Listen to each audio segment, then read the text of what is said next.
So first of all, how do we call this hollow part in the middle? Central of a version canal, great. Now how do we call each of these layers? A single, I call it lamella, plural lamellae, okay? So it's like those rings if you cut a tree, a stem tree, right? And you look at the stem and you see all the rings, right, of the tree. It's kind of like the same. In this diagram, of course, we pull them so we can see them. Okay, what are those diagonal lines? What do I see here? I'm going to count to three, okay? Let's see how many got it. 1, 2, 3. Wonderful. These are collagen fibers, diagonal, in this specific case, in the osteon case. And if you had to draw an oocyte, let's say my laser point right here is an osteocyte, the cell, the danger cell, where would I put it? Give me a color here that I should put it there. It's going to be in that brown yellowish part. So you'll have many dots, okay, of osteocyte, all embedded and trapped within the tissue itself, within the matrix. So everything that you see here is collagen fibers, and then this is a ground substance, right? Many minerals in this case, many calcium, not just calcium, and in between you'll find tiny dots that you don't see at this resolution of osteocyte. Osteocyte. Do you remember where they sit? How do we call that lake-like structure where they sit, that groove, that pit? Lacuna or lacuni. This is lake actually in Latin, okay, because it looks like a lake. And we talked about the fact that they have these arms, right? So how do they extend arms through the bone? Remember, this is a stiff, hard cement. So how do they put their arms? You need to have some space over there. How do we call those spaces? Anyone remembers? That's one of the cutest names in an army. Canaliculus or canaliculai. Okay? So this is where we just send arms. We need to go through the cement. It's called canaliculi. These are going to be actually very, very important in what we will discuss later in sensing forces. Okay, now let's talk about the difficult part. So, maybe not so difficult. I'm going to count to three and you guys will answer this. Which part will provide resistance to tension? 1, 2, 3. Collagen fibers. We'll learn about that. Are collagen fibers do it only in the bone tissue? Would we find them in a proper connective tissue, in a regular connective tissue, in the periosteum, for example? The answer is yes. You find them basically in almost any connective tissue. And they will always provide that resilience to tension because of their structure. Wonderful. Now the second one we didn't learn about, right? So what do you think, anyone had any idea what provides the resistance to torsion specifically in the osteon, in that unit? Anyone wants to suggest an idea? We didn't learn about this. Wonderful.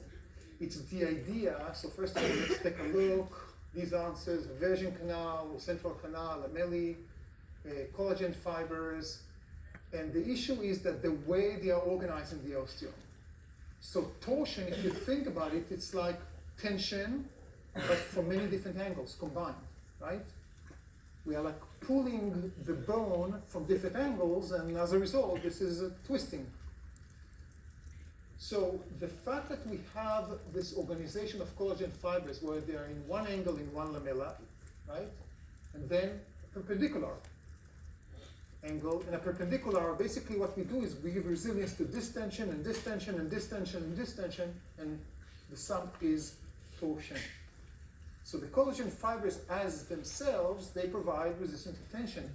But we can organize the collagen fibers in different ways. That's, for example, the difference between the hyaline cartilage. By the way, it is abundant. I saw a question in Piazza, and I know the book is not clear about this. We do have a lot of collagen in the hyaline cartilage. The main difference between this and the fibrocartilage is not about the amount of collagen so much as to the organization of the collagen. So you can see it's not just about what the tissue is composed of, but also how we organize the same components in that tissue. You will find this specifically in the osteon because of the lamellae. You will not find it in the periosteum, for example. or basically in the muscles, or in the dermis, or any other place. Why? Because they are not subjected to such strong torsion forces, so we don't need that. Any questions about this part?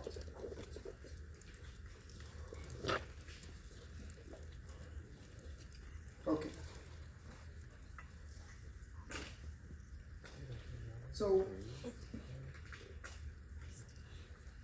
the next part, or the next two parts that we're going to discuss today, is much more about the physiology and the development, and then the homeostasis of the bone itself. When we think bone, especially after we learn about the nervous system, and even the endocrine system, right? Everything moves, everything runs, everything signals to each other. We think bones, we think about tissue that is dead, right? This is a misconception. The dead part, if you call it dead, will be the inorganic part, right? And this is why, if you look at a skeleton, we can still see the bones, but that's because of the minerals. But we also have an organic component. Is the bone vascularized? I mentioned that last time, but still, is it vascularized? Do we have blood vessels? Yes, it's highly vascularized, right? And there's a dead tissue that we need to replace with a live tissue. There's turnover of proteins and everything. And the bone grows, not as fast as the nervous system, but it grows. So you guys are responsible to learn about embryogenesis, right, in your readings, and focus was on endochondral ossification. I'll just show a slide, but we're not going to talk about this. You're responsible, and again, don't forget SIs and peer mentors. You're welcome to talk with them about it. We will talk a bit about growth and length, okay? So when we talk about development and movement of the bone, we talk about four processes. Development, with emphasis on embryonic development. Bone growth, which means this is after we are born. The bone still grows in length until we reach our adulthood. And it continues to grow in the width throughout our life. We will not talk about the width part. Bone keeps on remodeling throughout our lifetime, and we will talk a bit about that. And we also have bone repair, which we unfortunately will not be able to talk about, but you guys are familiar, right, with fractures, etc., etc. All of these processes share the same theme, the same mechanism. So this is why we're not going to talk about each and every one of them, but talk about one or two. But the concept applies the same thing. It's basically, you don't need to invent anything from scratch. It worked for bone development, it will work for bone growth, and we'll talk in details about that today. So this is just to remind you what you're responsible.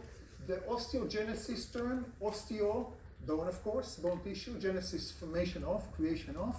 This is how we start, how we make the bone tissue, right? And we have two parts, or two different processes. Intramembranous ossification, this is when we take connective tissue proper and replace it with bone tissue. This is especially found in the flat bones, the skull, for example. You're not responsible, just present it, you're not responsible for that. And the second part, which you're responsible at the level of reading, endochondral ossification, where instead of replacing connective tissue, we start with what we call a cartilage model. This is, for example, the long bone that starts as a cartilage bone, and we are going to replace it with a bone tissue. We're still going to have some cartilage, right? But most of the bone when we're sitting here, is made out of bone tissue. But when you were very, very early embryos, it was almost entirely cartilage. Okay. So I want to start and focus basically on bone growth and length. And just give me a second, because this time I'm going to make it work. So I want you to draw on the board.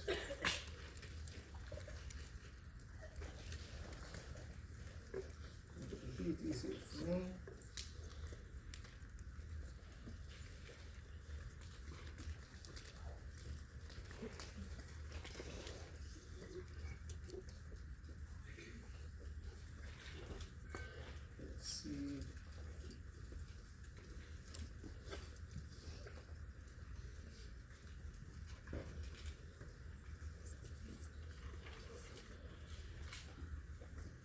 Do it.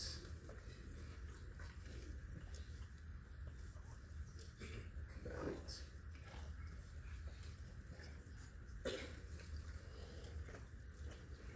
Okay, so it does work. Great. So I'm going to show you my amazing artistic skills. I think you already encountered them. They stop developing at the age of 3.5 exactly. But it will be better than nothing. So what I drew here is basically a bone. We are at this point, let's imagine that we are 8 years old, okay? So we're done with the endochondral ossification, right? Most of it is bone. How do I call this part here, the arrow? I'm gonna count to 3, okay? 1, 2, 3. Epiphyseal plate. Is this a line or a plate? It's still a plate. It's gonna become a line later on, but right now it's a plate. So we have the epiphyses, that's the epi here. And we have the diaphyses, okay? And we're going to focus on this region. So let's talk about cells. So we have here cells, right, in blue. And how do we call these cells? Should I count? 1, 2, 3. Epiphyseal plate is made of cartilage or bone. It's cartilage. This is the remnants of the cartilage from the endochondral ossification. Great. So how do we call these cells? Who wants to remind us? Chondrocytes, wonderful. The basic cells of the cartilage. Okay, now these cells are called signaling, and we'll talk about where those signals come from. Okay, but this is throughout young ages. It's not just starting from puberty. So from the day you were born, are going to proliferate. They're going to divide and divide and divide until I'm showing the division towards the epiphyses. Okay? Now if I want to draw again what happens as a result of this proliferation, I still have the same bottom border line of the epiphyseal plate, but what happened to the top part of the epiphyseal plate? It went up a little bit, right? Because of the proliferation. So now, got you, okay? So now, basically, what did I do to the epiphyses? Help me. I pushed it up, right? Nothing changed in the epiphysis itself, but I just pushed it up. Did I have more bone tissue joining the diaphyses at this point? No, right? I just increased the epiphyseal plate. I made the bone longer, and of course, remember that we have two sides. I've just shown you one side, right? By pushing the epiphyseal plate and pushing the epiphyses. Any questions so far? Just by proliferation of the chondrocytes. Questions? Okay, now let's zoom on these. Yes? What are the cells called in that? Chondrocytes, the cells in the blue. Okay? So I'm going to focus on some of them, just these ones that I found here. Let's go back blue, go back. So these cells proliferate, but there's another thing that happens. As they proliferate, they also hypertrophy, which means they become bigger. Okay? One of the signals is not just for them to divide, but they become bigger in size. Okay, let me just make it extreme. I'll just make it into as 2 cells. And of course, it's not really the numbers, and there are many more cells over there, but just to exaggerate, okay? So they become bigger. Now, normally, this is cartilage, these are chondrocytes. Where do they get the nutrients from? I mean, they need oxygen, amino acids, minerals, all this stuff, right? Where do they get it from? Do they get blood vessels? I'm showing you blood vessels coming here. Is this what works? No, right? Why not? Because cartilage is avascular. Wonderful, guys. So where do we get it from? Diffusion. So we have blood vessels, and what we get, let's show some blood vessels right here. Okay, and we have blood vessels in the diaphysis itself. As you know, as you see, my iCloud storage is full. And it tells me again I need to cancel the notifications, but we'll work with that. So basically, what we get is nutrients coming from diffusion. Now, so far, diffusion was fine. But now, as they are bigger, they require more nutrients, right? The bigger cells. So diffusion is already a bit of a rate limiting step where it's very hard to supply the needs for these cells. These cells are kind of like not in the best shape because they want nutrients and they only depend on diffusion. So now diffusion might not be enough for them, but they're still alive. But another process is going to happen, and that's the important part. I'm going to put it in green. What is surrounding those blue cells? What do I have? Here. What do I have here? This is what? This is the ground substance, right? And the matrix itself, everything, including fibers, surrounding, is the cartilage matrix. Is it stiff, cemented, like bone tissue? No, right? It's cartilage, it's different. This is why diffusion can work.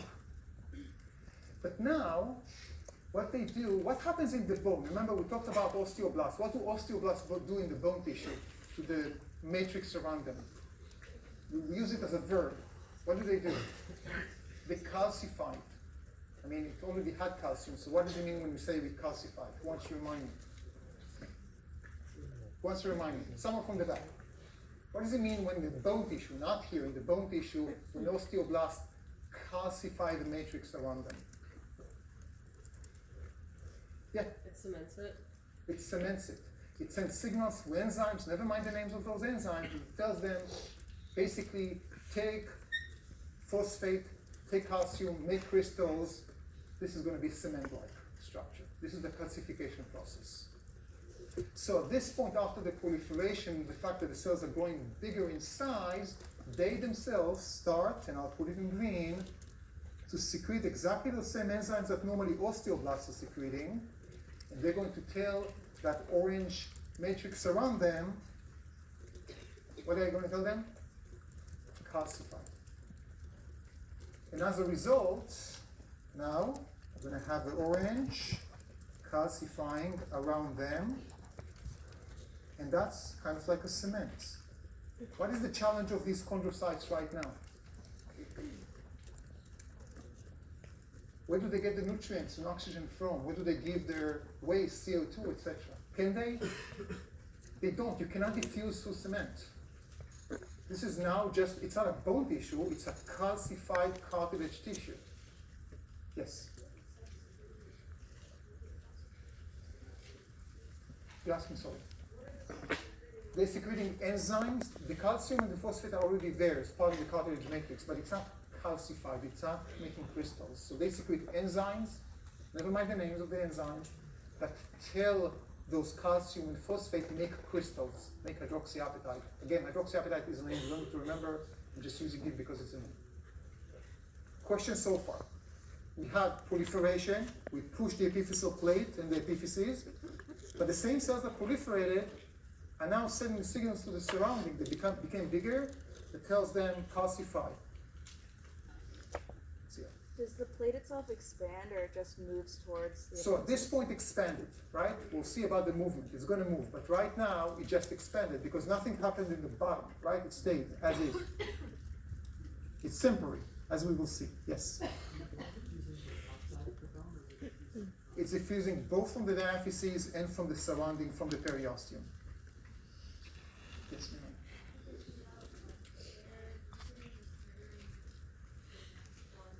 There will be a trigger event that we will talk later on. We will see what turns all this process on. We just need to know about what happens in this event, not how it's regulated. Nicole.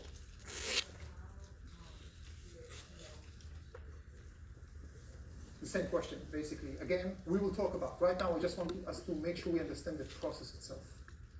Okay? For some reason, I don't get a notification of that about the iCloud, but we will survive. Great. What you guys will now tell me, I'm going to draw it again, just to make it a bit cleaner. Remember, there you go. Okay, remember that we have the epiphyseal plate right here, and we will just draw the cells without all the mess after they're in the cement. What's going to happen to these cells? After they've cemented, they calcified all the matrix around them, what's going to be the next step? What do you think? If they cannot get any nutrients, what will happen to them? They're going to die. They're going to die. So this is not death as in programmed cell death in apoptosis, but if you think about it, these cells kill themselves, right? In a way, they committed suicide, if you will, by calcifying the matrix around them. So now, instead of these two cells, and of course there are more than two, I'm just going to draw one big cavity right here. We used to have cartilage, now we have a cavity.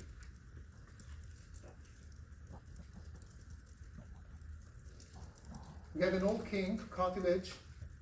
The king has died. What's the next step? What did they say in medieval times, right? The king is dead. The second part of the long live the king. Who's going to be the new king? Osteoblasts are going to be the new kings and bone tissue. Where are they going to come from? We have blood vessels. Now we have a cavity, right? So the cartilage is avascular, but it's not cartilage anymore. This is a cavity, this is a hole. So we're going to get blood vessels coming here, bringing with them osteoblasts. And osteoblasts know how to build bone. So they're going to replace the area with bone. We are going to replace it with a bone tissue.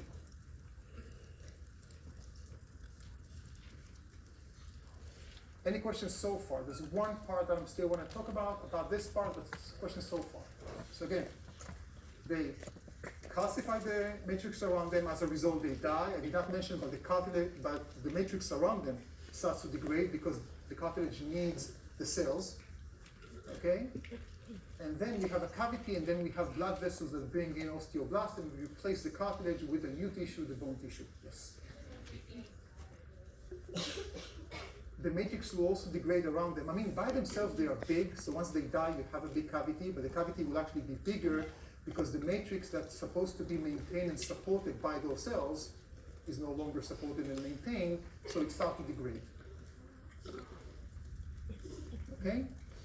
Now, what I want is to go back for a second. Yes, question.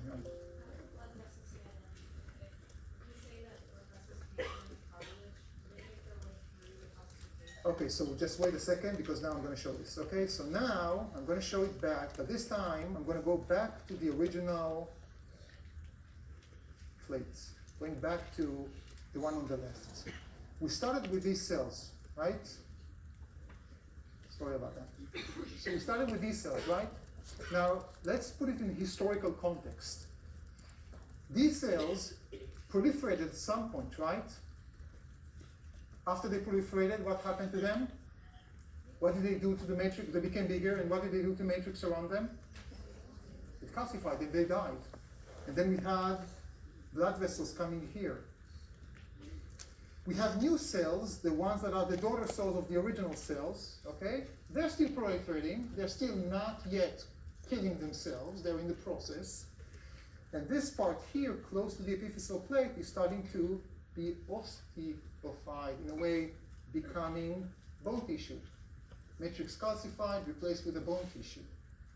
So what happens now is that the diaphysis that used to be here is now getting more bone. This is answering a question about the blood vessels. It's actually the region that originally was very close to it. So if you look at the whole series of events, what you have is that you first find, where's my laser pointer?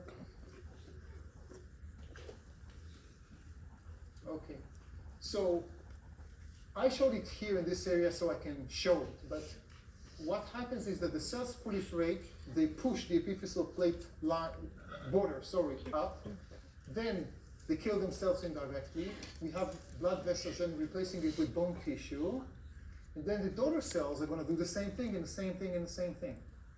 So the area close to the diaphyses is the area that is going to be ossified first. And the closer you get to the epiphysis, you'll get more cells that are proliferating, the new cells proliferating. If we look at the growing bone at just a given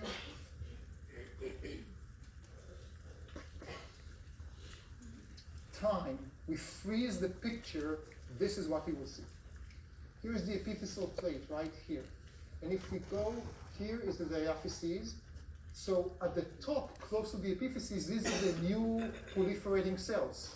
They are just in the beginning of the story. They're going to die soon, right? But right now, they're still proliferating.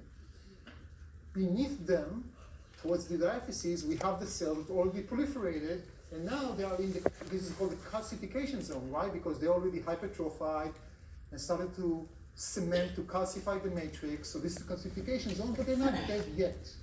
As we go back, we'll see more and more dead cells until we reach the ossification zone, the zone that is now being replaced or has been replaced with a bone tissue. So at any given time during development, early, young development, I mean up to adulthood, what we will see is that towards the epiphysis we see proliferation that pushes the epiphysis up or down, depending on the side, of course. And close to the diaphysis, we see the part that is added to the diaphysis, more and more bone. So the king is dead, long live the new king. We did not make the cartilage differentiating into a bone. It's a completely different tissue. We had to kill the cartilage first to replace it with a bone. Now back to, I think Sierra asked me the question, right? About the epiphyseal plate. It expands towards the epiphysis, right? But it shrinks at the bottom because it's replaced by bone. So what happens to the epiphyseal plate itself, it actually moves. Proliferating on one hand, ossified on the other hand, proliferating, ossified, proliferating, ossified. That's how the bone grows in length. Any question about this process? Yes? Can you get back to the drawing real quick? Hopefully. You want to know about my iCloud? It's full. It's full. I hope it did not disconnect. In a second.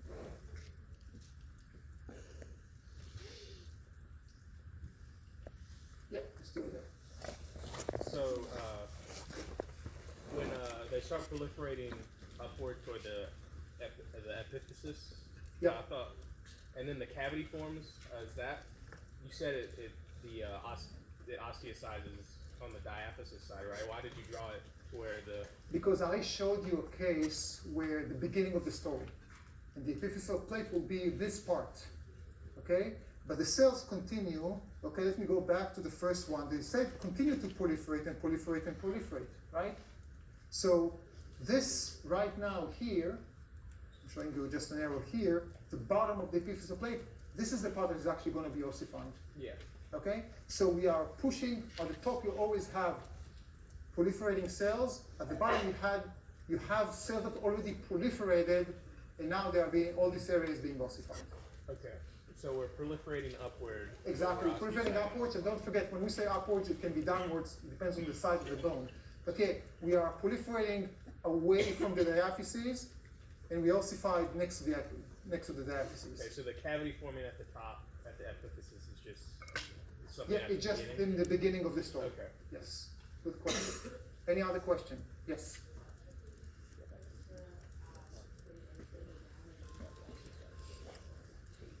Here, it will happen at the beginning, just at the beginning, you'll have a little bit of time when you have an expanded plate. But once the cells in the bottom, these ones, showing it in red, these ones are going to calcify, die, and everything, then the epiphyseal plate, the bottom part, will go up because this is already now a new bone tissue. Let me just show you only the epiphyseal plates. Okay, I'm going to erase all of this stuff. We're going to start with, this is the first, okay? And the second part is going to be here. But then, we're going to move all this part. Okay, so 1 and 2. Proliferation here, I'll just write proliferation. Ossification here, I'll just write O.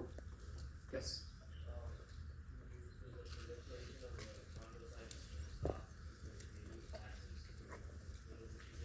So you're asking when is that going to stop? Basically, we will talk about this shortly. Yes? So as you're ossifying those blood vessels that came in to bring them there, did those get solidified in the matrix that will then be ossified, or do those move? Sorry, repeat that Sorry. again, the beginning of the So, question. as you're ossifying, you have blood vessels that are moving in. Do those stay put, or do those? Yes, they're going to stay put because remember, the bone tissue is vascularized. We like those blood vessels. They can be there. They can continue to be there. Final question, yes. Do? Osteons will form in that area of the compact bone, yes. Not in everywhere, but in the compact bone itself. Okay, let's continue with that. No, it's a lot. The whole process of cartilage being cartilage killing itself in a way because the cells are signaling the matrix and everything that we just discussed, and then blood vessels come to the cavity and then ossify the area, it's exactly what happens in endochondral ossification, in the primary and the secondary ossification centers that you should read about, you should have read about, okay? It's exactly what happens during modeling, and it's exactly what happens during bone repair. When we have a bone repair or a fracture, it's exactly the same process. That's the idea. The bones, the osteocytes cannot divide, therefore we cannot grow a bone by just proliferating bone cells. Osteocytes cannot divide. So what do? We have the cartilage divide, and then we replace the cartilage with bone. That's the idea. So now let's go back to the question I was asked a few times, right? What makes those cells proliferate? What makes those cells ossify? Where do we get those signals? We tell that to the body, okay? And if we think about a young age, very early age, which will be the main hormone that will tell the chondrocytes, hey, proliferate, we need to grow in length? Growth hormone, exactly. Okay, so we're back into growth hormone that we already mentioned with the endocrine system. It works indirectly, it works directly on cells, but also indirectly by stimulating the synthesis of insulin-like growth factor 1, or IGF-1, but that's basically the same idea, the same thing. It will affect muscle mass, so it will say, let's grow our muscles. We'll talk about muscles starting on Thursday. And it will also tell the bone grow. How does it tell the bone grow? It will tell it start to proliferate, start to secrete those enzymes that will kill the matrix around it, everything we just discussed. Now we grow and grow and grow, but at some point in our lifetime, in our early lifetime, right, something happens. We don't just grow, we grow a lot. How do we call that time? Which one? Puberty, right? Puberty, we see that, so we have some other factors that come into effect. And of course, some of them are the sex hormones that we will discuss at the end of the semester. Okay, so first of all, what is this? I know it's not this, but what is this? I mean, you cannot ignore it. They look the same, right? Okay, so this is the pituitary gland and growth hormone. So during infancy and childhood, growth hormone stimulates bone growth. But upon puberty, we'll have more work from the thyroid hormone. Remember, we said thyroid hormone is responsible also, part of the hormones responsible for growth. It works on the bone. And the second one will be sex hormones. But let's stick with growth hormone at this point, because let's talk about what happens if, right? And again, we can learn about processes by learning about homeostatic imbalances. What will happen if we secrete too much or too little? Is that a problem? Okay, it is a problem. So if we have too much growth hormone, basically what we'll have is a phenomenon called, or homeostatic imbalance called gigantism. It's overproduction of growth hormone. Robert Wadlow held the Guinness World Record for many, many years. This is him next to his father. This is the class reunion, right? High school reunion. Can you find young Robert? It's not this tall guy, right? He's really, really tall. Now this has some impacts. It's not just about being tall. We talked, for example, about glucose metabolism and such, but an effect about a lot of systems. He died probably from infection at a very young age, but in any case, it's going to be problematic. What happens if you have too little growth hormone? Right? So this is what we call pituitary dwarfism. Dwarfism, it's not the main cause for dwarfism, but it's one of the causes. This is because of not enough growth hormone. How can we help very young children that have pituitary dwarfism? We're going to give them growth hormone, right? Who's going to make growth hormone for us? Like insulin, who's going to make growth hormone for us? Bacteria. Will take in 202 with me? Or will take 202 this semester with me? Okay, so we will talk, for example, we'll genetically engineer bacteria, and we will see how exactly they do that. Okay? So the idea is that we just don't have enough growth hormone.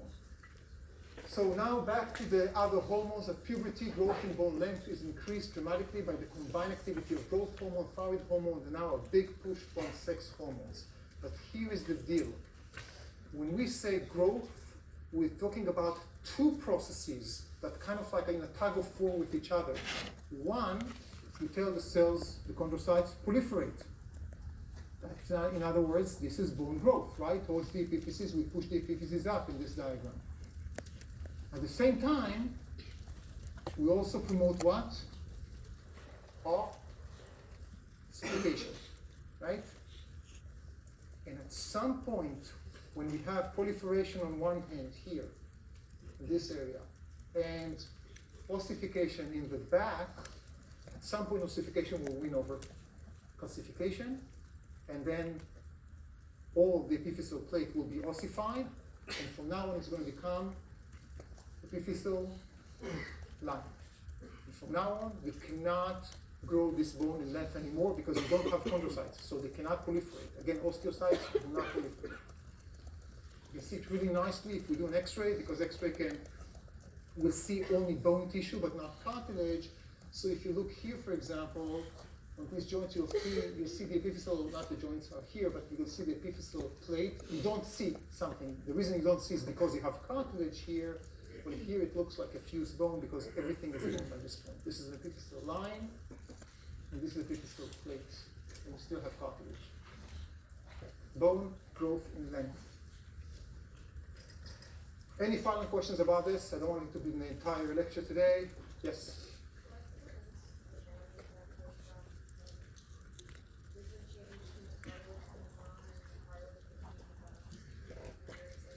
The cartilage is not going to differentiate into a bone, and the bone is not going to differentiate into cartilage.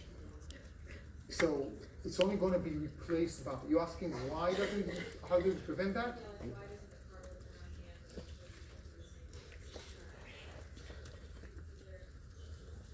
What are you talking about? The cartilage in the articulation?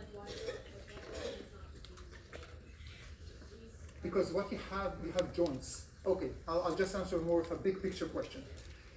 The signals, just like we can give signals that will say grow, grow, grow, we can also not give signals, okay?